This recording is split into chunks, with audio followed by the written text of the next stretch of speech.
Baptisan adalah tanda solidaritas. Saya catat beberapa hal, kita renungkan saudara-saudara. Solidaritas yang pertama yang saya mau ajak kita untuk pahami di sini, untuk kita renungkan adalah Tuhan menjadi manusia dan masuk ke dalam budaya manusia.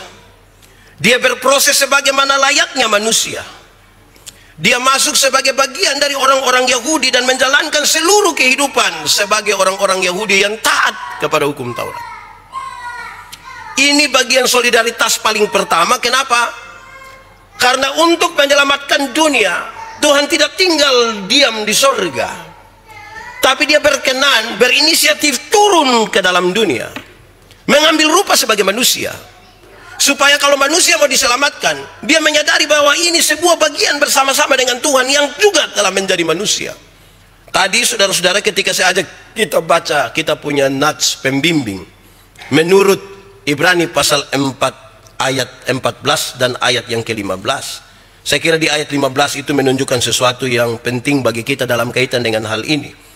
Di ayat yang ke-15, Ibrani pasal 4 ayat 15 tertulis begini: sebab imam besar yang kita punya bukanlah imam besar yang tidak dapat turut merasakan kelemahan-kelemahan kita.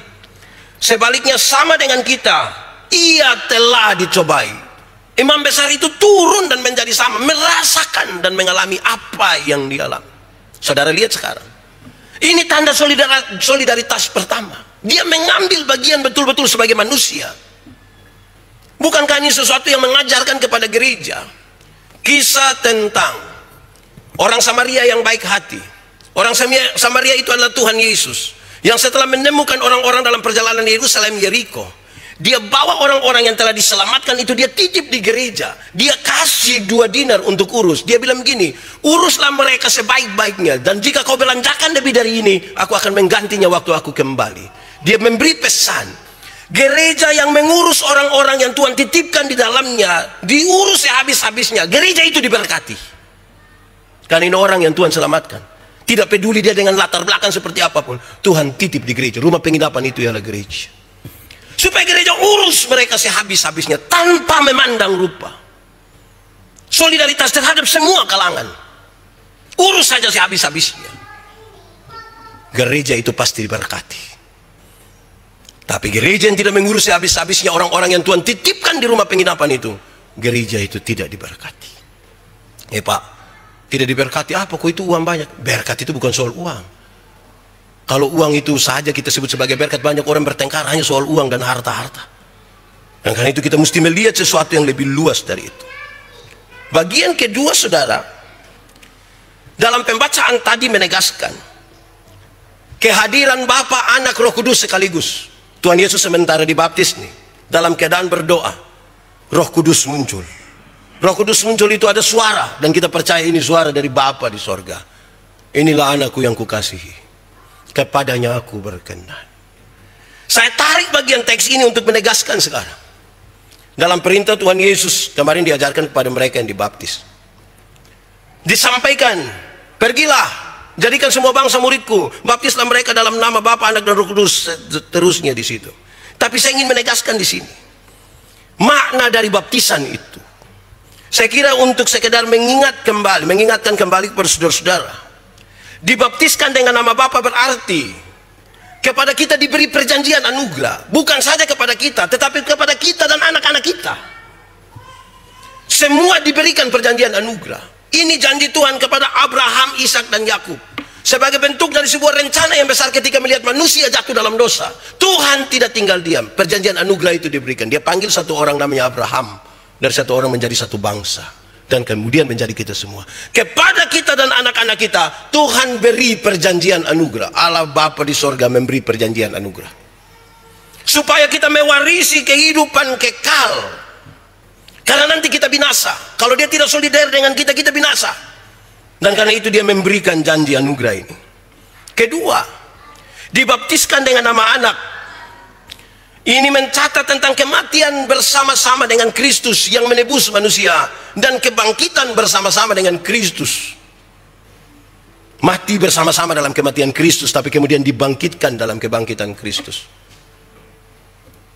Siapa yang mati bersama-sama dengan Kristus dia hidup bersama-sama dengan Kristus. Dan itu yang akan membuat dia menikmati hidup yang kekal bersama Kristus di surga. Dibaptiskan dengan nama Roh Kudus, kepada kita diberi hidup baru tiap-tiap hari, supaya kita semakin segambar dan serupa dengan Kristus. Pergilah, jadikan semua bangsa murid. Murid dalam bahasa Indonesia biasakan disebut murid atau siswa. Murid atau siswa. Kalau siswa itu terkesan formal sekali, siswa kelas 6. Ya, dia sekolah habis, dia lulus, dia pindah guru. Tapi murid, saya pakai yang kita punya, yang dulu-dulu kalau nonton film-film silat itu, kalau ada satu buka jurus, yang satu langsung tahu. Lu pengguru nama Pak Yandi toh? Karena lihat dari dia punya, oh ini Pak Yandi. Murid adalah seseorang yang belajar dari seorang guru, supaya dari tindakan, dari kata-kata, dari perilaku orang mengetahui siapa gurunya. Karena itu dinasihatkan, pergi dan jadikan semua bangsa ini murid dari Yesus, supaya dari tindakan, kata-kata, semuanya orang lihat, oh ini. Kita ini kan, bayangkan kita sama dengan orang tua itu. Baru lihat kita seorang langsung bilang, dong waktu lihat siapa anak kedua Gian itu pendiam, dome Pak Yandi puana toh? Iya, pendiam macam lupum bapak, betul. Dari dia dong kenal ini. Waktu lihat Jonathan tercerewet, dong bilang, pasti kau dia mama ini. Dari melihat seseorang, orang membaca siapa tokoh di baliknya. Pergi jadikan mereka murid. Nah ini yang menjadi tanggung jawab ini orang tua, tanggung jawab dari bapak mama saksi ini. Kemarin Gilbert Pumama bilang begini, bapak mama saksi ini bertanggung jawab, sampai cari kas dia nona kau nikah. Wih, ini memang betul-betul orang tua pikir visioner betul ini, jangka panjang, masa depan. Nah, saudara, itu yang penting di situ. Tanda solidaritas Tuhan Allah itu bukan saja dia mengambil rupa manusia, bukan, tambah lagi. Bapa, Anak dan Roh Kudus itu mengisahkan sebuah perjalanan yang luar biasa bagi orang-orang yang percaya. Tanda solidaritas. Kepada kita diberi perjanjian anugerah, dan kalau dia janji dia tepati. Banyak kali kita nih Bapak ini janji mah janji hanya tinggal janji, tidak pernah tepati. Saya tidak tahu ini suami-suami yang ada di sini ini hari ini don janji don tepati kok tidak Ada tepati kok? Renungkan sah. Ini duduk agak baju aja, tidak mungkin istri korek suami yang sudah dengar, kan tidak mungkin. Tuhan itu waktu dia janji dia berikan. Kedua, ketika dia mau mati bagi kita, dia mati. Dinubuatkan nabi-nabi bahkan 800-700 tahun sebelum kedatangan Kristus. Dinubuatkan dia akan mati, dan dia melakukan itu demi kita. Ini sebuah tanda solidaritas yang luar biasa. Tidak ada kasih yang lebih besar dari kasih seorang sahabat yang mau menyerahkan nyawanya bagi sahabat-sahabatnya. Saya bilang pada saudara, sebagai pendeta ini, kami ini dikasih tahu, Pak Pendeta ada orang mati, kami lari pi sampai sana, orang menangis, kita juga menangis. Kasih mandi orang mati, kita juga mandi. Kasih pakai putih hitam, kita juga pakai putih hitam. Kasih masuk di peti separuh juga mau masuk di dalam. Bawa pi kuburan dong ikut. Pas turun di lubang kubur dong, saya tidak jadi ikut. Kita hanya mendampingi sampai situ. Tuhan Yesus ini mati ganti kita. Kurang apa itu solidaritas? Dan gereja mesti belajar di sini, mendampingi bahkan sampai pada lorong-lorong kematian. Ya kita tidak mungkin sama lah dengan Tuhan Yesus lah, tapi paling tidak kepekaan untuk itu tuh menjadi serius. Tapi saudara, kepekaan itu mesti juga dibangun dalam kehidupan orang-orang percaya yang tadi sudah belajar dari sang guru itu. Supaya kalau dia PK dari sini, memang di rumah dia PK memang. Kadang-kadang kita ini egois, tidak PK. Saya setelah 2 tahun lalu, 31 Maret yang sakitku mati itu, anak-anak kan tidak suka lihat saya makan kurus, minum kopi. Tapi saya ini rasa kalau anak-anak tidak ada, berarti saya boleh makan. Kalau anak-anak ada, saya tahan diri. Ini dia pun nama munafik. Saya mulai sadar ini. Kadang-kadang kita nih mau PK itu karena memang kan doa ada dan sudahlah PK. KPKN kita tuh serius. KPKN 7 punya tantangan, kan ini soal solidaritas. Saya pernah bilang pada saudara kita nih, kalau di bulan Desember itu kan bulan baik. Di bulan baik itu menarik karena bangun pagi orang harus melakukan kebaikan. Ada nenek satu jalan bawa pepaya, kita bilang, nenek mau pi mana? Mau pi pasar. Bawa apa? Pepaya. Aduh, mari nenek 8:30. Datang nenek duduk Nenek mau minum apa nenek? Nenek mau teh, kopi, bir atau wine? Nenek pilih. Nenek bilang nenek birsa kalau tidak wine. Nenek minum habis, terus kita ambil uang bayar. Nenek, ini uang nenek untuk ini pepaya. Ini ada beras sedikit, kopi, gula. Nenek tinggal di mana? Di bawah mata. Nanti nenek pulang, Deng. Jalan kaki. Jangan jalan kaki, nenek, jangan jalan kaki. Grab jemput nenek antar pi bawah mata. 3 hari kemudian itu nenek datang kembali. Ini dia soal solidaritas terjadi. Karena waktu itu nenek datang, bapak yang lihat, bapak akan bilang, mama, kok kenapa? Lupa nenek sudah datang. Memang itu nenek dong, itu seringkali bikin rusak kita pun rumah tangga itu. Itu nenek dong, itu tahu faham apa bikin kacau kita. Memang solidaritas itu tantangannya serius, saudara. Tantangan yang serius itu. Tapi kita belajar begitu rupa, saudara, untuk trek yang Tuhan taruh begitu sebagai jalan. Ya taruhlah kita pun diri sedikit di situ. Apalagi kita sebut diri sebagai orang-orang percaya. Mestinya KPKN kita tuh serius.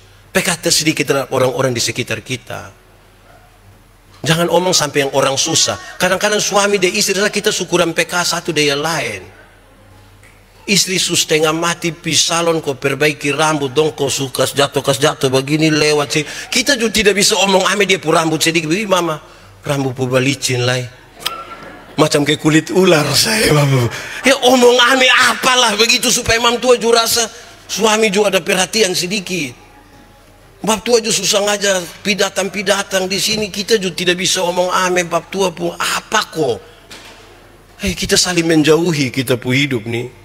Saudara-saudara, kita kan sibuk masing-masing di hari Senin sampai hari Sabtu. Ambil waktu sedikit nih, manja-manja sedikit, gombal-gombal sedikit. Saya biasa ibu bikin teh tanya, gula pas kok tidak? Saya bilang, mama, ini mau manis kok tidak manis, tidak lebih hebat dari mama pun senyuman itu.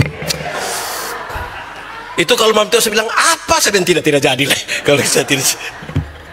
Tapi saya mau kasih tahu saudara bahwa memang solidaritas itu harus dimulai dari lingkungan yang kecil. Jangan berharap, saudara, kadang-kadang kita ini, saya tidak bermaksud bilang yang dilakukan itu salah, tapi harus pada jalan yang benar. Beberapa orang ketika ada bencana di satu tempat tulis doa untuk niki-niki. Doa untuk niki-niki nah bawa gardus. Doa itu ya berdoa begini, bukan minta uang. Jujur sedikit terhadap apa yang kita mau katakan. Pray for niki-niki. Itu bukan bawa gardus kok.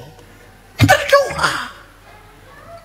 Kalau bawa gardus dia nama minta untuk niki-niki. Minta untuk nela petu. Supaya yang benar itu yang kita mau jalankan. Kalau tidak nanti kita bermasalah di situ, saudara. Ketiga, pembacaan tadi menegaskan sebuah proklamasi dan perkenanan Tuhan, proklamasi dan perkenanan Tuhan Allah atas Kristus Yesus Tuhan. Kenapa, saudara? Ini menggenapi janji Tuhan tentang kedatangan Mesias, Sang Juru Selamat. Inilah anakku yang kukasihi, kepadanya aku berkenan. Penggenapan janji mesianik itu dilaksanakan di sini. Tanda bahwa ucapan dan janji solidaritas itu benar-benar nyata di dalam Kristus.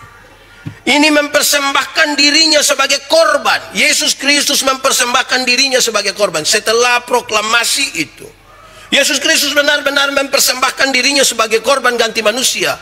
Lebih hebat dari apa yang dibayangkan oleh semua teori tentang solidaritas. Yang hanya KPKN biasa. Ini betul-betul sebuah pengorbanan. Yang saya bilang tadi, lebih hebat dari segala teori tentang solidaritas.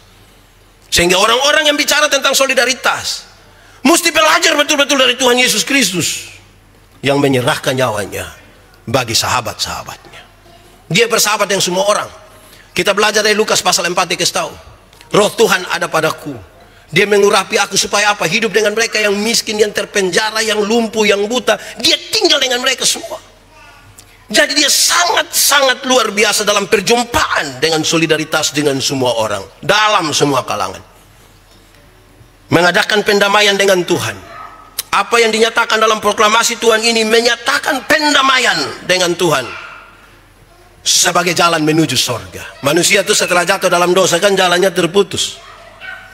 Pendamaian yang dilakukan oleh Yesus Kristus setelah proklamasi ini telah mengantarkan manusia dapat berjumpa dengan Kristus. Ini sebuah jalan menuju sorga, supaya orang dapat mengatakan dan mengimani, akulah jalan dan kebenaran dan hidup. Tidak ada seorang pun yang dapat datang kepada Bapa kalau tidak melalui aku. Kan dia melaksanakan tanda solidaritas yang luar biasa, berkorban bagi manusia, menyiapkan jalan ke situ. Tidak ada satupun manusia yang sanggup melakukan itu. Dan ini yang amat luar biasa dalam solidaritas Tuhan Yesus. Dalam semua ini kemudian kita mengenalnya sebagai kepala gereja. Dan karena itu maka kepala gereja memerintahkan seluruh anggota dalam persekutuan bergereja, supaya apa yang dilakukan oleh kepala gereja mestinya menjadi bagian yang terus-menerus dilakukan oleh gereja sebagai tubuh Kristus. Tuhan memberkati kita. Sebelumnya saya ingin sampaikan, saudara, kita akan membaptis 5 orang anak ini. Tambah dengan kita akan menabiskan seorang anak, Buce. Dia bersama-sama dengan kita kurang lebih 2 tahun konvensi. Belajar bersama, dia berkebutuhan khusus dan puji Tuhan, dia akan menyatakan iman. Orang tua yang luar biasa, mau kasih tahu Pak Pendeta, saya mau supaya saya punya anak, kalau dia mengaku iman, dia tahu apa yang dia nyatakan sebagai orang yang menyatakan diri sebagai saksi Kristus.